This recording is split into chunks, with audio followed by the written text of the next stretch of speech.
Bonjour et bienvenue sur la vidéo de présentation de Linux qui sera donc pour nous notre premier chapitre dans le programme de formation. Une fois de plus, moi c'est Elvira Manto, expert Linux, l'une des formatrices de l'Institut Yombo, et là vous avez quelques de mes contacts. Pour commencer, qu'est-ce que Linux à votre avis? D'où provient-il? Pourquoi l'appelle-t-on aussi souvent GNU Linux au lieu de Linux tout simplement? Dans cette vidéo, vous aurez les réponses à toutes ces questions. Je vous explique ce que c'est que Linux en passant par une métaphore. Pour mieux comprendre la généalogie, essayons de ramener le contexte de Linux à une recette de cuisine. Car celles-ci sont souvent comparables à un logiciel par abus de langage, bien sûr. Bon, supposons que nous aimons faire de la cuisine. Et nous avons notre recette de cuisine que nous avons nous-mêmes établie. Très souvent, nous sommes amenés à la modifier de temps à autre.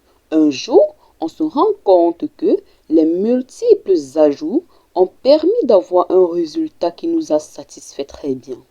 On décide donc de partager avec nos amis. Ceux-ci également l'apprécient. Ainsi, nous prenons l'initiative de mettre cette recette à la disposition de tout un grand public. C'est là que le grand public, après l'avoir reçue et testé bien évidemment, commente votre recette tout en vous suggérant d'autres astuces à y ajouter. C'est ainsi que vous sélectionnez les meilleures idées et vous ajoutez à la recette finale pour obtenir quelque chose de plus délicieux encore. Ainsi de suite. Au fil des années qui passent. C'est dans cette même logique, dans ce même état d'esprit qu'on a fait le système d'exploitation Linux. Linux ou GNU Linux est un système d'exploitation. Pour que votre ordinateur puisse marcher, il a besoin automatiquement d'un système d'exploitation. Un système d'exploitation est défini comme un logiciel qui gère directement les composants physiques du système ainsi que les ressources telles que le processeur, la mémoire et le stockage. Il représente l'interface entre les applications et le matériel. C'est lui qui établit la connexion entre tous les logiciels et les ressources physiques requises pour l'exécution des différentes tâches. Ainsi, Linux est donc un système d'exploitation open source et gratuit, distribué sous licence publique générale GNU, c'est-à-dire sous licence GPL. Tout le monde peut utiliser, étudier, modifier et redistribuer le code source, ou même vendre des copies du code modifié, tant que la licence reste la même. En effet, la licence GPL avait pour but d'empêcher tout individu de s'approprier le monopole d'une nouvelle technologie importante.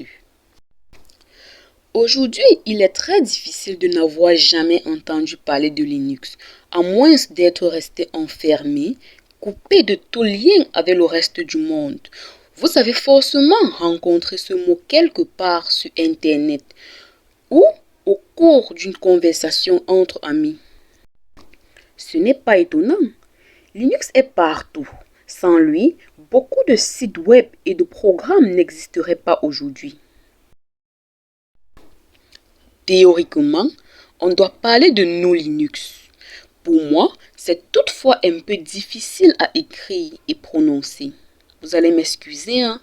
Et par abus de langage, on dit tout simplement Linux. C'est donc pour cela que je continuerai de parler de Linux dans la suite de ce programme, même si le nom politiquement correct est GNU Linux, puisqu'il s'agit de la fusion de deux projets complémentaires. GNU Linux est constitué de l'utilitaire GNU et du noyau Linux. Richard Stallman, fondateur du projet GNU, GNU étant en lui-même un système d'exploitation dont un élément est manquant, qui est le noyau.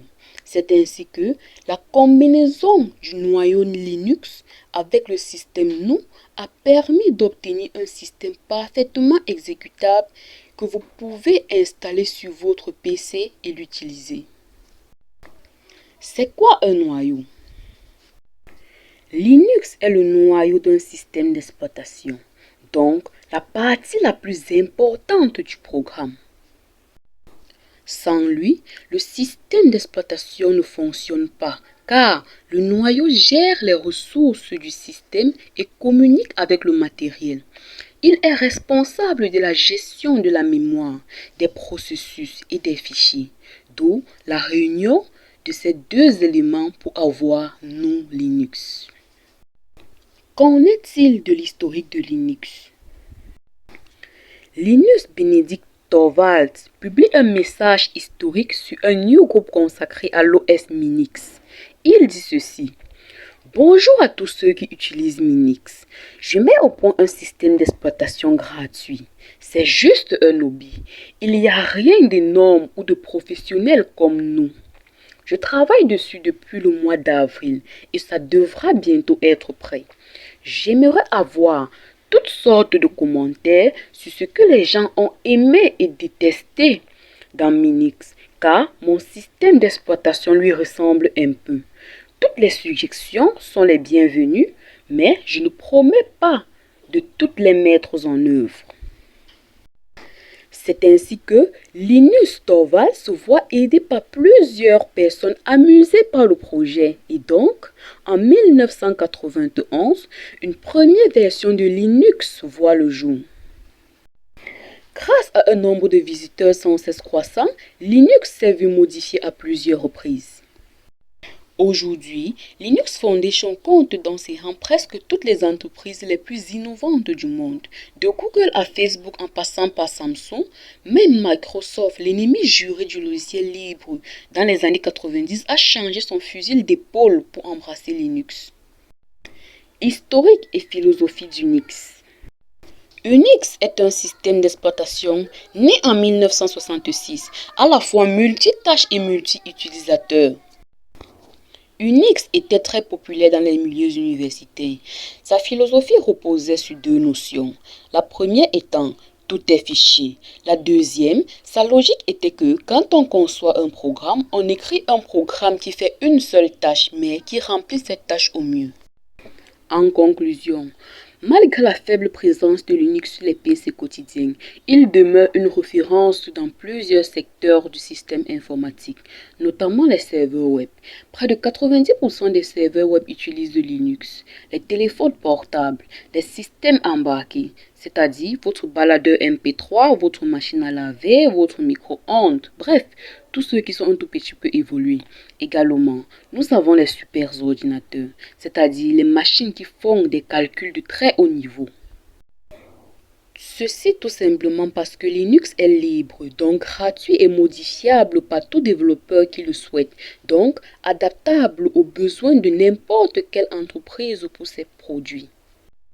Linux est donc un système leader aujourd'hui. C'est la raison pour laquelle je vous encourage à l'étudier. Bien que Linux soit difficile à utiliser, les clients ont surestimé sa fiabilité. La souplesse de son code source pour les entreprises visionnelles n'ont pas trouvé une opportunité à la manquer. C'est tout pour aujourd'hui. Si vous avez aimé ou non, n'hésitez pas à me le suggérer dans vos commentaires. Surtout, posez toutes vos questions. Je suis disponible pour vous répondre. Ainsi, n'oubliez pas de liker, vous abonner et d'activer la cloche de notification. À bientôt pour la suite du programme dans l'Institut technologique Yombo.